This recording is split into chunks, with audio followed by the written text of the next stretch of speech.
ay naglalakad-lakad kami, minamasdan ganda ng paligid.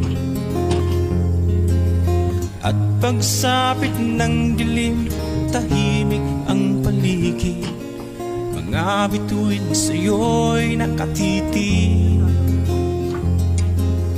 Pagkagising mo sa umaga'y maririnig mga